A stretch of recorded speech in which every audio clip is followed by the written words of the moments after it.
Você já se perguntou por que a comida da sua avó tinha um sabor impossível de replicar? Será que existiam segredos culinários que foram esquecidos com o tempo e que a ciência agora está redescobrindo? Hoje vamos revelar 25 truques de cozinha dos anos 60 que foram considerados ultrapassados, mas que cientistas modernos confirmam como absolutamente geniais. E preste muita atenção, o truque número 20 vai mudar completamente a forma como você cozinha feijão. Forrar formas com papel de pão untado com banha. Muito antes do papel manteiga industrializado existir, as cozinheiras brasileiras já dominavam a arte do desmolde perfeito. O papel de pão, aquele marrom que embrulhava as compras da padaria, ganhava nova vida nas mãos das avós. Untado generosamente com banha de porco, ele forrava formas criando uma camada antiaderente impecável. O segredo estava na gordura animal, que penetrava as fibras do papel e criava uma barreira impermeável entre massa e metal. Os bolos saíam inteiros, sem quebrar, sem grudar, sem aquela frustração de ver a obra despedaçar no prato. Essa técnica simples resolvia um problema que até hoje assombra confeiteiros modernos com suas formas caríssimas.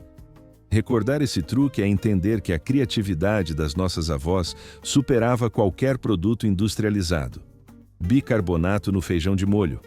O ritual de deixar o feijão de molho durante a noite era sagrado nas cozinhas brasileiras dos anos 60, mas o segredo que poucas pessoas conheciam era adicionar uma colher de bicarbonato naquela água do remolho. Os grãos amoleciam mais rapidamente e o tempo de cozimento reduzia drasticamente, economizando lenha e gás precioso. A química moderna confirma que o bicarbonato quebra as fibras dos grãos e neutraliza compostos que causam gases intestinais. Aquela flatulência incômoda depois do almoço de domingo desaparecia com esse truque ancestral das cozinheiras. O feijão ficava mais cremoso, mais digestivo e nutritivo, sem perder nenhuma de suas propriedades.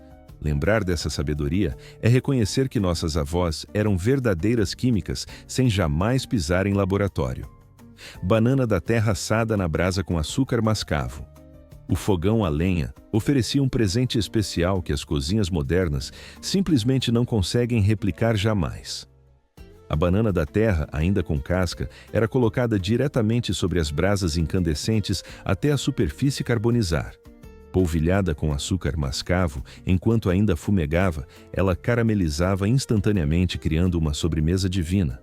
O calor intenso e direto das brasas provocava reações de caramelização que nenhum forno elétrico consegue reproduzir perfeitamente. Os açúcares naturais da fruta combinados com o mascavo criavam camadas de sabor profundo e complexo. Aquela sobremesa humilde alimentava famílias inteiras com ingredientes que custavam quase nada, mas valiam ouro. Recordar esse aroma inconfundível é sentir saudade, de quando a simplicidade era sinônimo de sabor extraordinário.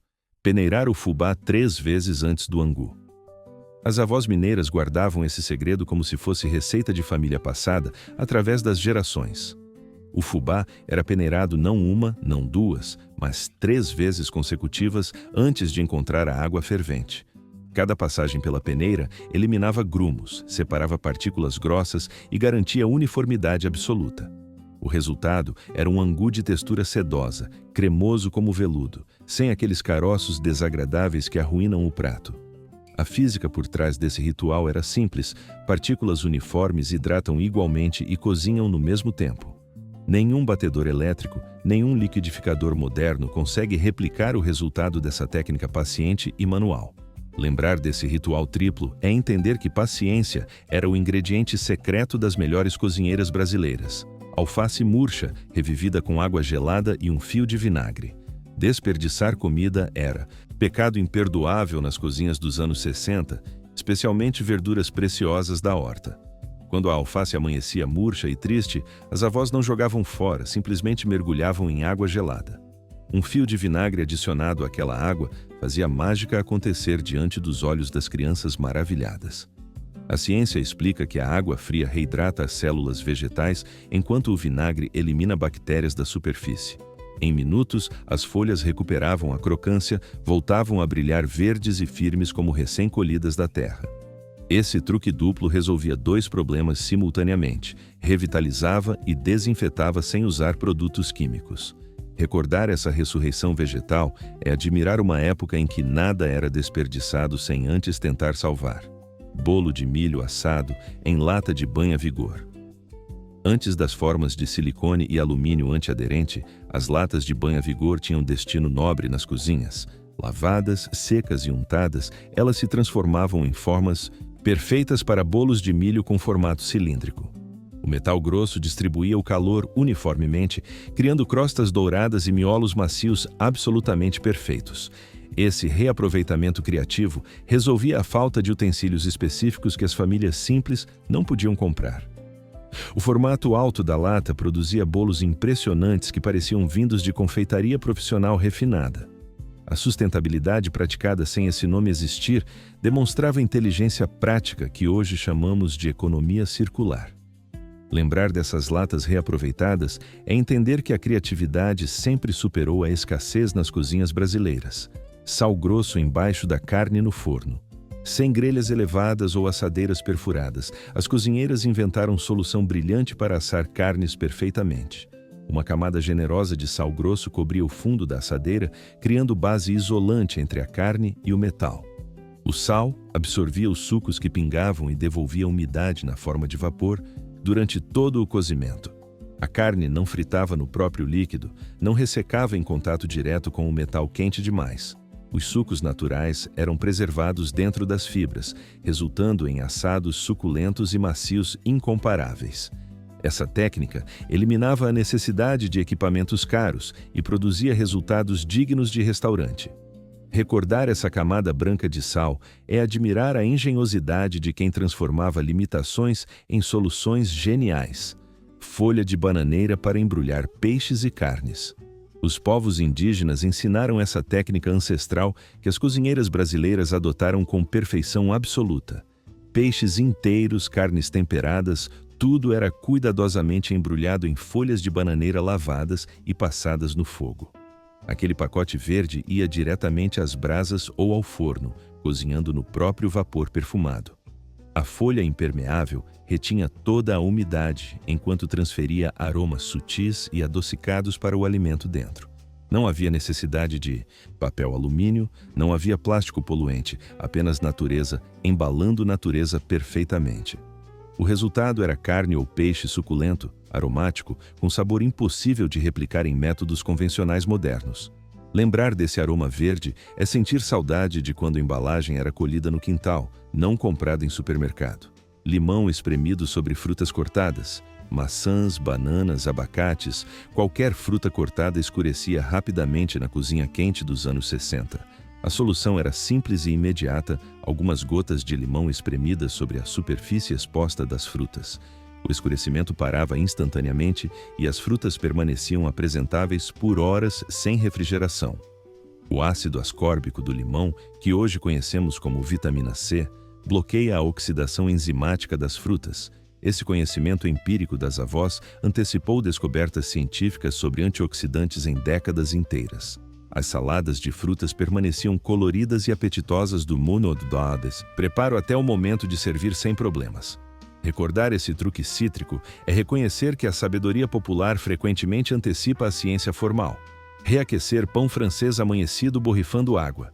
O pão do dia anterior era precioso demais para virar farinha de rosca sem antes tentar ressuscitá-lo. A técnica era borrifar água levemente sobre a casca endurecida e levar ao forno quente por poucos minutos. O vapor criado reidratava a crosta enquanto o calor interno amolecia o miolo sem queimar. O resultado era pão crocante por fora, macio por dentro, praticamente idêntico ao recém-saído da padaria. Esse truque simples evitava desperdício e garantia pão fresco mesmo quando a padaria estava fechada. A física do vapor reativando amidos gelatinizados era dominada intuitivamente por qualquer dona de casa daquela época. Lembrar desse borrifo mágico é admirar o respeito absoluto pelo alimento que nossa geração perdeu. Leite moça batido gelado como chantilly. Antes das batedeiras elétricas popularizarem, fazer chantilly era trabalho braçal que exigia força e resistência. O truque genial era gelar a lata de leite condensado por horas e depois bater vigorosamente com garfo. O frio extremo combinado com o ar incorporado criava creme firme e doce que substituía perfeitamente o chantilly. Essa alternativa era mais acessível economicamente e não exigia creme de leite fresco difícil de encontrar. Bolos de aniversário, pavês, sobremesas especiais ganhavam cobertura cremosa graças a esse truque democratizador. A textura era diferente do chantilly tradicional, mas o sabor conquistava paladares sem nenhuma reclamação. Recordar esse leite condensado aerado é sentir saudade de quando adaptações criativas superavam ingredientes importados caros. Leite de coco caseiro ralado e espremido no pano. O coco seco era quebrado, ralado pacientemente e espremido em pano limpo para extrair leite puro. Nenhum conservante, nenhum estabilizante, apenas coco e água formando a base de sorvetes e doces. Aquele leite perfumado tinha sabor incomparável com qualquer versão industrializada. As moquecas, as cocadas, os sorvetes ganhavam intensidade de sabor que a indústria não consegue replicar. O bagaço que sobrava era reaproveitado em bolos e farofas, porque nada era desperdiçado. Esse processo trabalhoso garantia pureza e frescor que elevava qualquer receita. Lembrar do aroma desse leite é entender que o esforço manual era investimento em sabor genuíno. Massa de pão crescendo na tampa do fogão a lenha. O fogão a lenha oferecia presente extra, fornecia calor constante e perfeito para a fermentação. A massa coberta com pano limpo era colocada sobre a tampa morna, onde crescia uniformemente. Aquela temperatura estável criava ambiente ideal para as leveduras trabalharem. Não havia necessidade de forno com função de fermentação. Não havia pressa, apenas paciência e calor natural. Os pães caseiros cresciam macios, aerados, com alvéolos perfeitos que demonstravam fermentação completa. A ciência da panificação confirma que fermentação lenta em temperatura controlada desenvolve sabores superiores. Recordar esse ritual é admirar como o fogão a lenha era multifuncional muito antes desse conceito. Maisena dissolvida em água fria para engrossar caldos. O segredo para caldos cremosos sem grumos era a dissolução completa da maisena em água fria antes de adicionar. Jogar o amido diretamente no líquido quente criava pelotas impossíveis de desfazer que arruinavam o prato. Aquela pasta homogênea preparada separadamente incorporava suavemente ao caldo quente sem formar nenhum grumo. Essa técnica, que parece óbvia hoje, era sabedoria passada de mãe para filha em cada cozinha brasileira. Os molhos ficavam sedosos, os caldos aveludados, as sopas cremosas, graças a esse passo preliminar essencial. Chefes profissionais de hoje ainda usam exatamente essa técnica, chamando de slurry, como se fosse invenção moderna.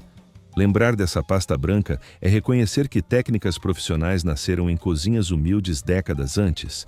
Farinha de rosca feita de pão dormido torrado no forno. Nenhum pão era jogado fora, absolutamente nenhum, porque o destino nobre era virar farinha de rosca caseira. Os pães duros eram torrados lentamente no forno até dourarem uniformemente, depois triturados em pilão ou ralador. Aquela farinha grosseira empanava carnes e legumes, criando crostas crocantes douradas absolutamente irresistíveis. O sabor era incomparavelmente superior às versões industrializadas, com notas tostadas que as fábricas não conseguem replicar. Cada família tinha sua textura preferida, mais fina ou mais grossa, personalizada para suas receitas tradicionais. Esse ciclo virtuoso de reaproveitamento eliminava desperdício, enquanto melhorava a qualidade dos pratos empanados. Recordar essa reciclagem saborosa é admirar a economia circular praticada nas cozinhas muito antes do termo existir. Guardar e reutilizar banha de porco no pote de barro. A banha de porco era ouro líquido nas cozinhas, armazenada religiosamente em potes de barro. Cada fritura adicionava sabor àquela gordura que era coada e guardada para o próximo uso. O pote de barro mantinha a temperatura estável e protegia a gordura da luz, conservando por meses sem refrigeração. Os cientistas hoje reconhecem que a banha é mais estável que óleos vegetais para frituras. O sabor inconfundível das frituras da avó vinha dessa gordura carregada de memórias culinárias. Aquele pote no canto do fogão representava economia, sabor e tradição passada entre gerações. Lembrar desse pote é sentir saudade de quando gordura tinha origem conhecida e história. Carne de sol conservada coberta com a própria gordura. Antes da refrigeração elétrica se popularizar, conservar carne era desafio que exigia técnicas engenhosas e precisas. A carne de sol era coberta completamente com sua própria gordura, derretida, criando barreira impermeável contra ar. Essa técnica de confitar preservava a proteína por semanas em temperatura ambiente sem estragar. A gordura solidificada isolava a carne do oxigênio, impedindo a proliferação de bactérias que causam deterioração. Os franceses chamam isso de confite e cobram fortunas em restaurantes por técnica que nossas avós dominavam. A carne conservada assim desenvolvia sabores concentrados e texturas macias impossíveis de conseguir de outra forma. Recordar essa conservação artesanal é reconhecer que a necessidade criou técnicas que a gastronomia moderna celebra hoje. Panela de pressão para músculo e acém. A panela de pressão era a revolução silenciosa que transformava cortes duros em carnes macias em tempo recorde. Músculo, acém, ponta de peito, cortes que exigiriam horas de cozimento ficavam prontos em 40 minutos. Aquele chiado característico da válvula anunciava que a mágica estava acontecendo dentro da panela, fechada. A pressão elevada aumentava o ponto de ebulição da água, quebrando fibras de colágeno muito mais rapidamente. Famílias humildes podiam comprar cortes baratos e transformá-los em refeições suculentas dignas de cortes nobres. A economia de tempo e combustível fazia a panela de pressão ser investimento que se pagava em semanas. Lembrar desse chiado inconfundível é sentir saudade de domingos com aroma de carne desfiando sozinha no molho. Conservar pimentas em vinagre com alho e orégano. Os potes de vidro com pimentas coloridas decoravam as cozinhas enquanto fermentavam lentamente, criando conservas vivas. A combinação de vinagre, alho e orégano não apenas preservava as pimentas por meses sem refrigeração. Aquela fermentação natural produzia probióticos benéficos que a ciência só recentemente começou a valorizar adequadamente. O vinagre criava ambiente ácido hostil para bactérias ruins, enquanto favorecia micro-organismos benéficos para a digestão. Cada gota daquele molho apimentado carregava sabor complexo desenvolvido ao longo de semanas de maturação. As avós praticavam fermentação controlada, sem saber que estavam à frente das tendências nutricionais atuais. Recordar esses potes coloridos é admirar como a sabedoria tradicional antecipou descobertas científicas modernas. Carvão no fundo da panela de feijão. Parecia superstição quando as avós colocavam um pedaço de carvão vegetal dentro da panela de feijão cozinhando. A família questionava, as crianças riam, mas o feijão daquela panela causava menos desconforto intestinal depois. A ciência finalmente confirmou que o carvão ativado absorve compostos que causam flatulência durante o cozimento. Essa sabedoria popular passada oralmente entre gerações tinha fundamento químico sólido que ninguém imaginava. O carvão era removido antes de servir e descartado, levando consigo os gases que incomodariam a família. Aquele truque estranho era, na verdade, a aplicação intuitiva de princípios que hoje usamos em filtros industriais. Lembrar desse carvão flutuando é reconhecer que as avós eram cientistas empíricas de jaleco manchado de molho. Pirão engrossado com farinha de mandioca no caldo de peixe. Nenhuma gota do precioso caldo de peixe era desperdiçada, porque a farinha de mandioca transformava tudo em pirão. Aquela mistura cremosa aproveitava cada nutriente, cada sabor, cada molécula de colágeno liberada no cozimento. O pirão era a refeição completa, comfort food brasileira que aquecia corpo e alma. A mandioca oferecia carboidratos complexos que sustentavam trabalhadores por horas de labuta. A combinação de proteína do peixe com amido da mandioca formava prato nutricionalmente equilibrado. Esse reaproveitamento demonstrava respeito absoluto pelo alimento e pela natureza que o forneceu.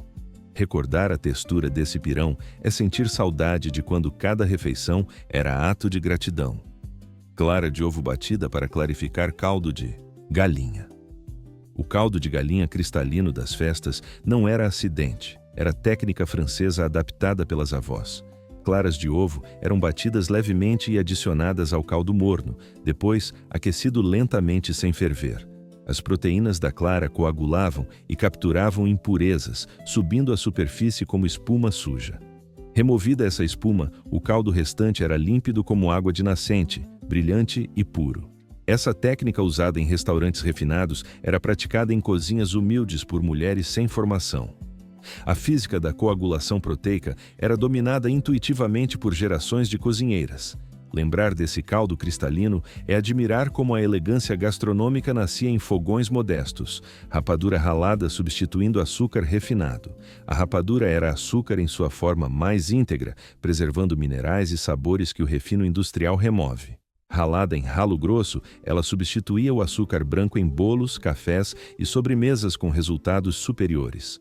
Aquele sabor profundo, amendoado, com notas de caramelo, transformava receitas simples em experiências memoráveis. Nutricionalmente, a rapadura oferecia ferro, cálcio e potássio ausentes no açúcar refinado cristalino branco. A doçura era diferente, menos agressiva, mais complexa e satisfatória em quantidades menores que o refinado. As famílias nordestinas especialmente dominavam esse ingrediente que hoje restaurantes gourmet redescobrem e celebram. Recordar essa doçura terrosa é entender que nossos avós adoçavam a vida com muito mais sabedoria nutricional. Borra de café para temperar carne de panela. Parecia loucura quando a avó adicionava colherada de borra de café úmida à carne refogando. O amargor inicial assustava, mas o resultado era molho profundo com camadas de sabor impossíveis de decifrar. Aquele toque sutil de café realçava a carne sem deixar sabor identificável, apenas complexidade misteriosa. A ciência gastronômica explica que compostos do café realçam sabores umami e equilibram doçura natural. Chefes contemporâneos usam café em rubis de churrasco cobrando preços premium por técnica das nossas avós. O reaproveitamento da borra evitava desperdício enquanto elevava o prato a níveis inesperados. Lembrar desse truque é reconhecer que inovação culinária sempre existiu nas cozinhas mais humildes, batata crua fatiada para corrigir comida salgada demais. Todo cozinheiro já errou a mão no sal e entrou em pânico vendo o prato arruinado diante dos olhos. A solução das avós era fatiar batata crua e adicionar ao caldo, sopa ou molho salgado demais. A batata absorvia o excesso de sal durante o cozimento, equilibrando o tempero milagrosamente. A ciência confirma que o amido da batata crua funciona como esponja, capturando o sódio dissolvido no líquido. As fatias eram removidas antes de servir, levando consigo o sal excessivo que teria arruinado a refeição. Esse truque salvador resgatou incontáveis jantares de domingo. E do desastre completo em cozinhas brasileiras, recordar essa batata milagrosa é admirar como a sabedoria prática resolvia problemas que pareciam irreversíveis. Você ainda se lembra de algum desses truques geniais que sua avó ou mãe usava na cozinha? Consegue sentir o aroma daquelas receitas feitas com técnicas que a ciência agora finalmente está validando? Compartilha esse vídeo com quem precisa conhecer essa sabedoria culinária que quase perdemos para sempre. Deixa seu like se essas memórias despertaram saudade e se inscreve para continuar resgatando as tradições do Brasil que amamos.